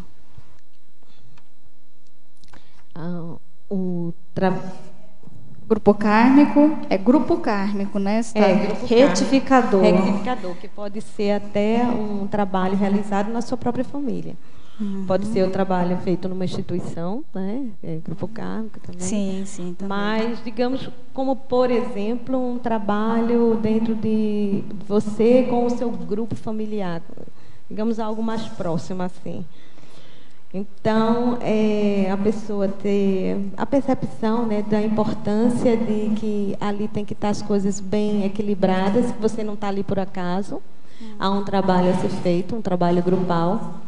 Eu tenho como experiência a minha própria família, né, e a condição que foi conseguida por minha mãe de conseguir reunir os filhos e ter um ambiente mais tranquilo, mais equilibrado. E ter um histórico familiar antigo, bem ligados à região do Nordeste, né, onde a família, teve famílias aí no nosso passado que eram extremamente violentas e uma família aniquilou basicamente a outra, sabe? Porque tinha isso. Uma vez a mamãe me levou numa casa, né, onde a família do pai dela, né, um lado da família dela tinha basicamente eliminada a outra, né, assim, tinha muitos tiros, estavam lá nas paredes e tudo mais. E depois uma pessoa de uma família se junta com a outra, forma uma nova família, a família se reencontra, produzem filhos, e em cada caso teve relações diferenciadas. Teve situações de relações de ódio numa determinada linha familiar, que o pessoal não conseguiu fazer aquela interação, e teve a outra situação, que foi no nosso caso, que conseguiu uma harmonia né, em conjunto. Então, eu penso que em muito trabalho, não é só isso, até no próprio trabalho da pessoa. Eu estive na Secretaria de Educação, trabalhei um tempo lá, e você percebe também que ali é um grupo kármico que está ali, cada pessoa com ideias diferentes, e muitas vezes precisa fazer algum tipo de reconciliação naquele ambiente, ou retificar alguma coisa. E muitas vezes o ambiente favorece para que isso ocorra, entendeu?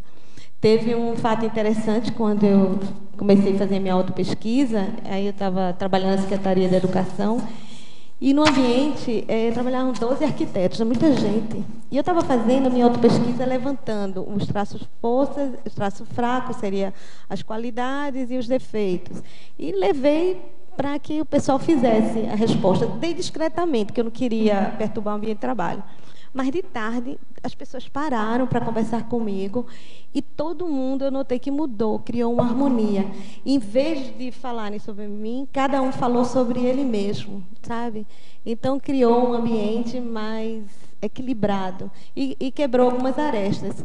Então, o start foi uma bobagem, uma pesquisa. Aí, às vezes, a gente pensa que uma pesquisa, né, não é nada, né, voltado só para a gente, e acaba envolvendo muito mais gente. Silvana, a gente agora tem um desafio à frente. Nós temos 15 perguntas para responder em 15 minutos. Então, eu queria que você fizesse bem breve as respostas. Vamos lá. Professora Silvana, Fatologia, página 7, segunda linha.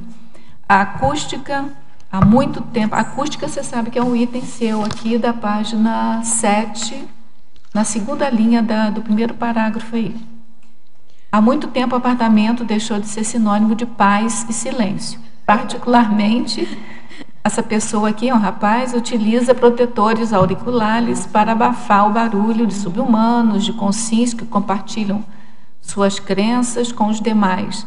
Sendo assim, pergunto, na era de tanta falta de senso, quer dizer, as pessoas fazendo muito barulho, é possível desempenhar um trabalho de excelência sem ser assediado ou se assediar? Eu trocaria essa pergunta por, é possível realmente fechar em silêncio um apartamento?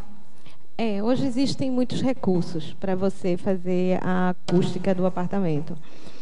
Difícil responder isso rápido. Eu moro num edifício que antes passava lá perto um carnaval, que Recife tinha isso, e tinha o Recifolia. E tinha um vizinho meu que ele ficava desesperado, ele teve até um infarto por causa disso, ele não aguentava o barulho.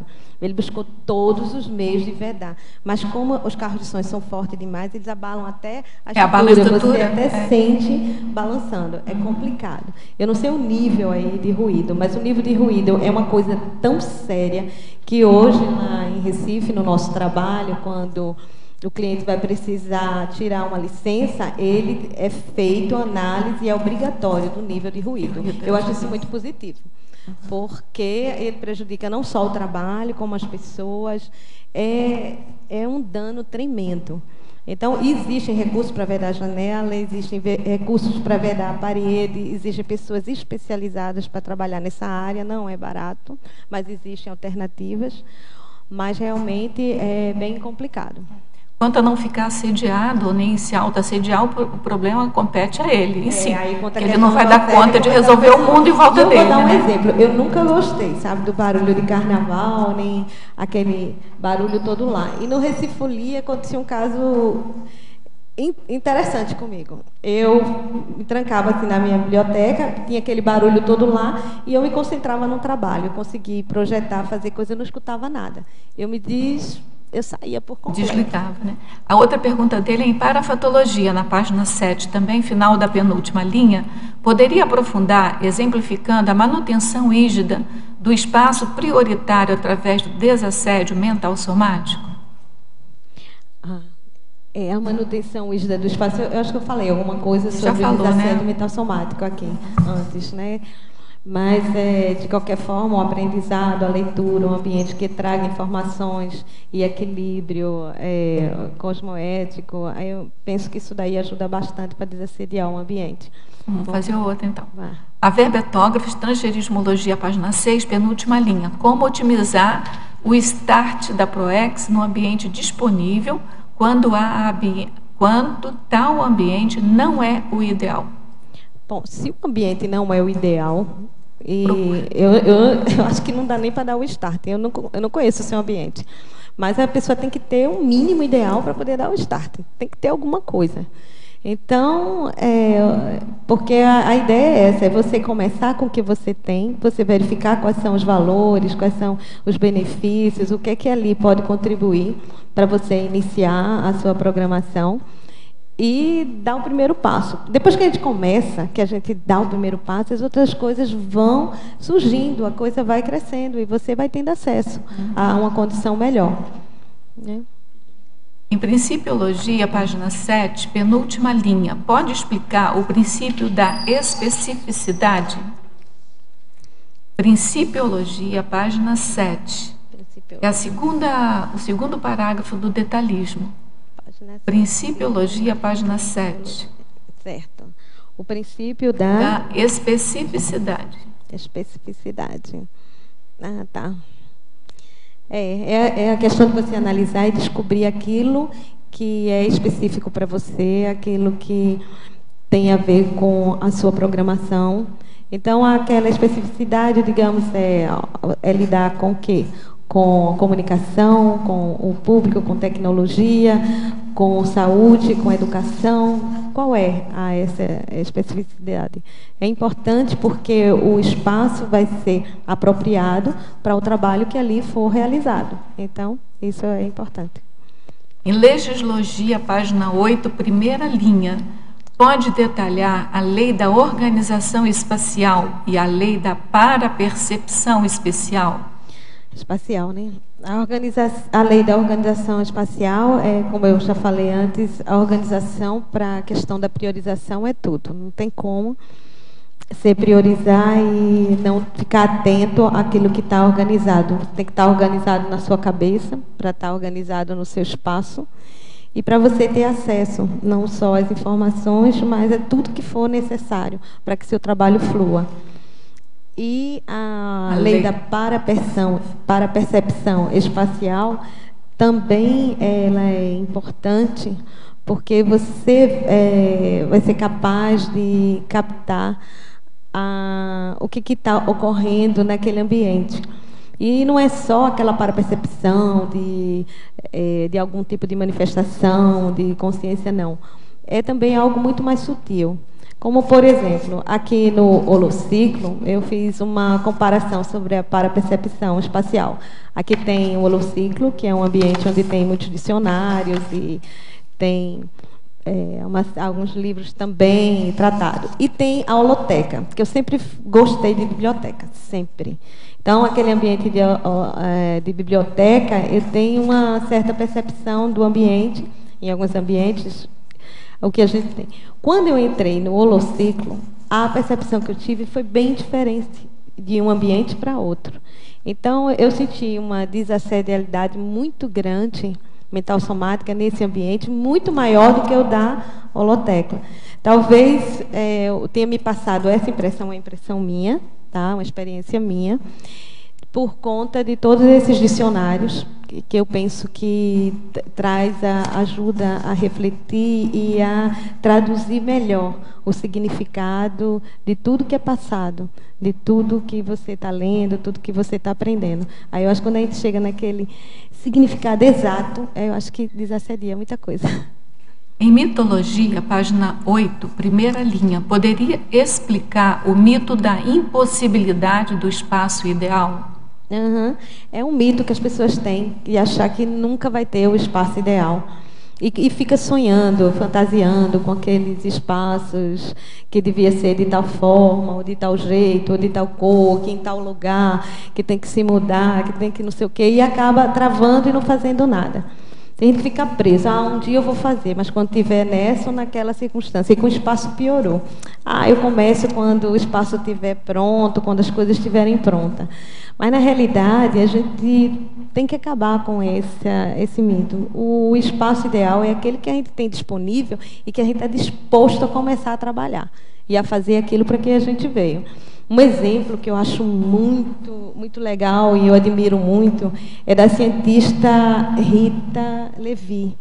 Montalcini, que ela recebeu até o prêmio Nobel, ela já dessomou, né, já descartou o corpo físico, e ela teve uma época, ela sempre se dedicou aos estudos, e na época da Itália, da guerra, da Segunda Guerra, estava lá o Mussolini fazendo a mesma coisa que Hitler, perseguindo os judeus, e ela, como judia, ela não podia estar exposta.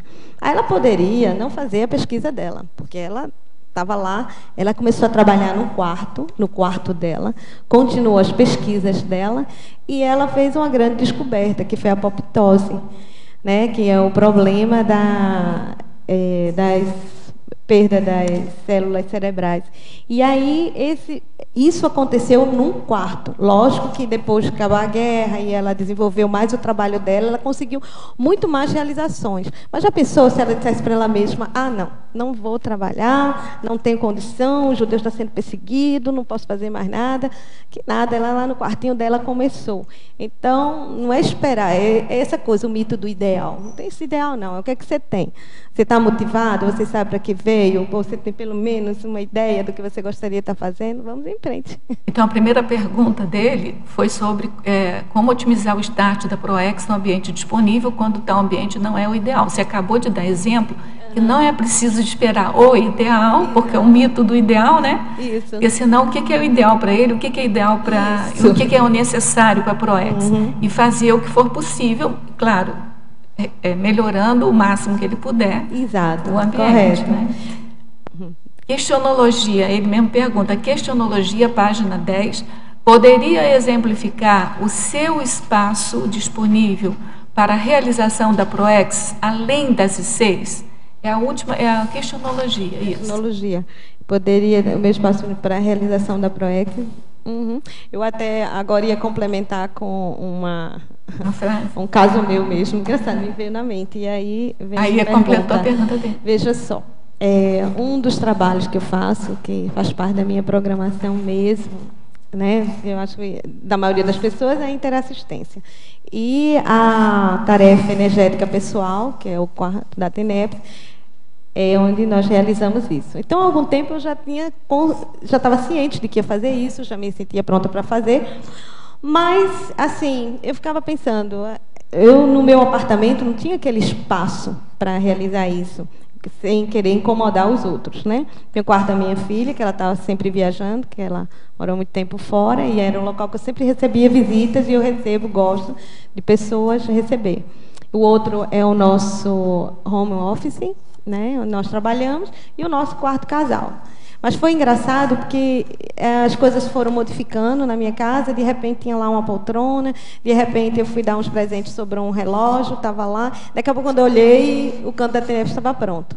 Mesmo sendo o meu quarto de dormir, já estava lá. Eu aqui não estava percebendo que ele estava lá. Então, eu comecei aí mesmo, do jeito que estava, foi só a gente combinar o horário, como ele, né, faz parte do quarto comigo, foi só perguntar a ele qual é o horário que não incomodava ele, e acabou. Isso daí deu esse start.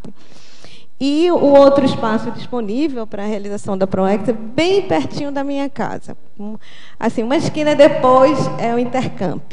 Ocupa uma sala lá. E aí é onde eu faço o trabalho voluntário lá. Enquanto eu trabalho profissional, nós fazemos muito trabalho para a área de saúde, para hospitais também, e a área corporativa. E aí a gente também procura fazer o melhor que nós podemos. Né? Porque ele tinha perguntado além das ICs, você acabou de dar um exemplo aí bom. Aí tem uma pergunta aqui, que é para mim, aí eu vou fazer rapidamente, que tem mais uma para você aqui. Professora Rosa, gostaria de definir a minha ProEx e quero responder o conscienciograma. Imaginava que deveria atribuir uma nota para cada pergunta para fazer uma aferição de pontos ao final. Ocorre que a maioria das perguntas inicia com qual é a sua posição, como está o seu. Então, estou confusa com isso, conheci a Conscienciologia este ano e acabo de comprar o conscienciograma. Bom, você estava correta de que preencher o conscienciograma é atribuir nota mesmo a cada pergunta, entre 0 e 1. Essas perguntas, né? Qual a sua posição, como está o seu, é para você avaliar qual é a sua posição diante do que vem a seguir, que você não exemplificou aqui, e você fazer uma reflexão sobre a posição, se é mais cosmoética ou menos cosmoética. Se for mais cosmoética, você atribui o valor melhor, né? Porque você pode fazer, atribuir valores decimais, né? 0,1, 0,2 até o 1, ou 0 e 1, né? Que é o sim ou não. Mas, então é isso mesmo, você está no caminho certo. Como está o seu? Então, como está o seu, aí tem que ver o que vem a seguir. Você vai observar o seu estado diante daquilo que está proposto seguir, e você vai se colocar, tem que fazer uma autorreflexão sobre o seu posicionamento mais cosmoético ou menos cosmoético diante daquilo. Se for mais cosmoético, você dá uma nota melhor. Se for menos cosmoético, você dá uma nota pior. Se não for, dá o 0. Tá certo? Agora, de qualquer modo, eu vou te passar aqui o telefone e o e-mail da Conscius, que é uma instituição conscienciocêntrica especializada para orientar sobre o conscienciograma, e eles têm um curso à distância.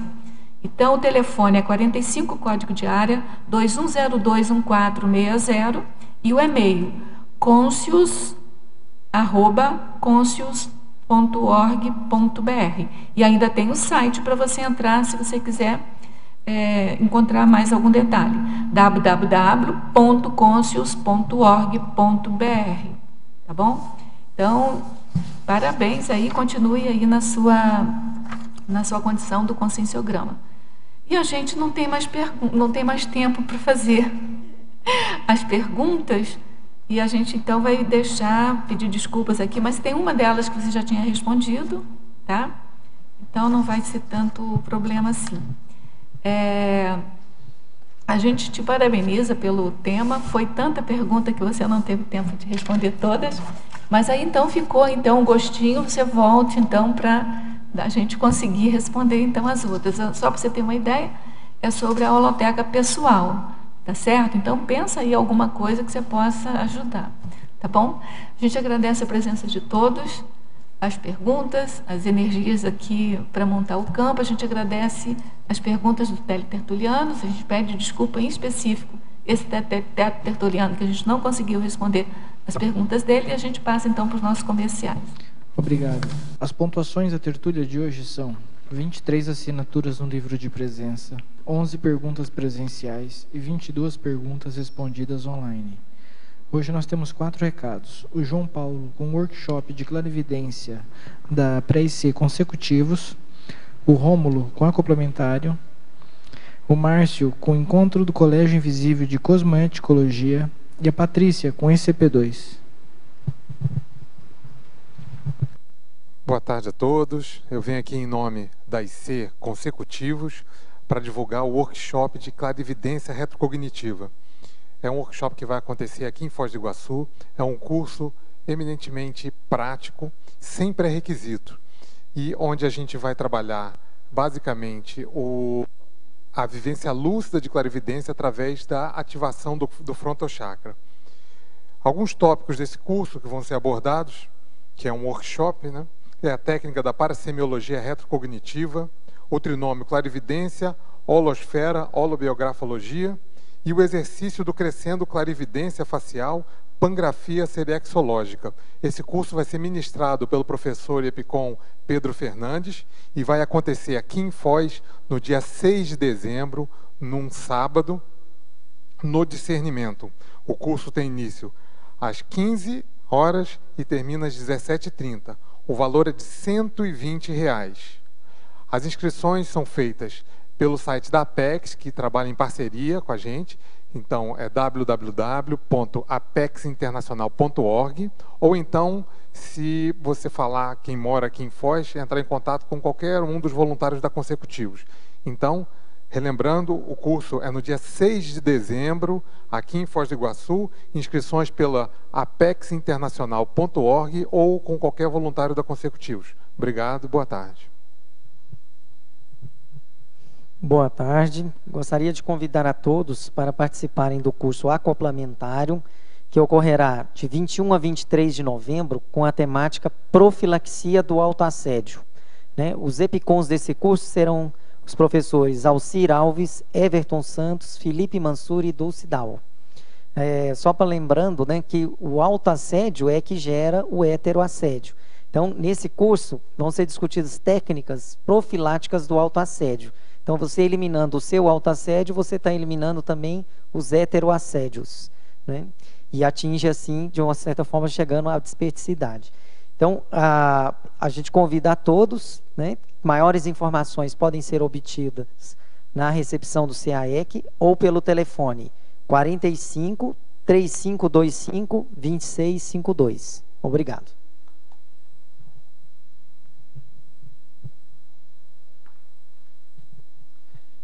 Boa tarde a todos. A Cosmoeticologia, o Colégio Visível da Cosmoeticologia, em parceria com a Cosmoetos, convida todas as pessoas interessadas nessa temática da cosmoética a participarem do nosso 19º encontro, que será realizado aqui em Foz do Iguaçu, na sede da ACIP, no Polo Discernimento. Durante o encontro vão ser apresentados cerca de 13 trabalhos envolvendo o tema da cosmoética nas suas relações com diversas especialidades da conscienciologia.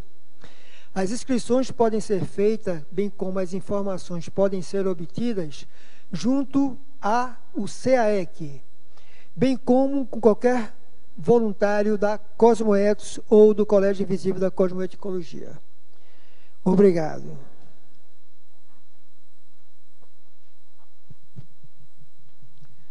Boa tarde.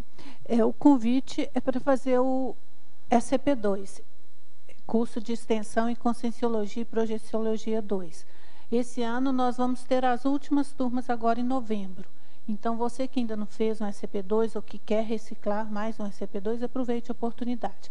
O SCP-2 é o curso de extensão que acontece em imersão no hotel, onde acontecem 2 campos bioenergéticos consciencioterápicos, muito ricos em ectoplasmia, onde a consciência se sente mais uma consciex do que no normal. E isso facilita maior interação com a equipe extrafísica e, consequentemente, um fortalecimento energético, a aquisição de neosinapses, acesso à holomemória. Tem assim, muitas oportunidades de expansão dos atributos mentais somáticos. Então, é uma oportunidade muito grande para a gente realmente aproveitar no final de ano e fazer uma boa reciclagem e um balanço do nosso momento evolutivo, né? Nós vamos ter uma turma em Manaus, no próximo fim de semana, cujo epigão é o professor Mário de Oliveira, de 21 a 23 de novembro. E 3 turmas acontecendo simultaneamente, uma em São Paulo, no fim de semana de 28 a 30 de novembro, com Epicom João Aurélio, uma no Rio com Epicom Everaldo Bergonzini, e uma aqui em Foz do Iguaçu, que é o SCP-2 de qualificação, também na semana de 28 a 30 de novembro, com Epicom Alexander Stein, onde nós estaremos fazendo também aquela reflexão muito séria sobre o que nós fizemos nesses 3 anos, quando nos foi comunicado que seria possível atingirmos a desperticidade em 3 anos. Então, fica aqui o convite a todos, sejam muito bem-vindos e aproveitem as oportunidades. Uma boa tarde, obrigado.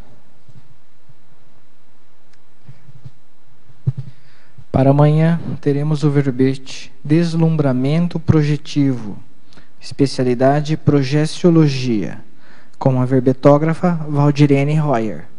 Obrigado e boa tarde a todos.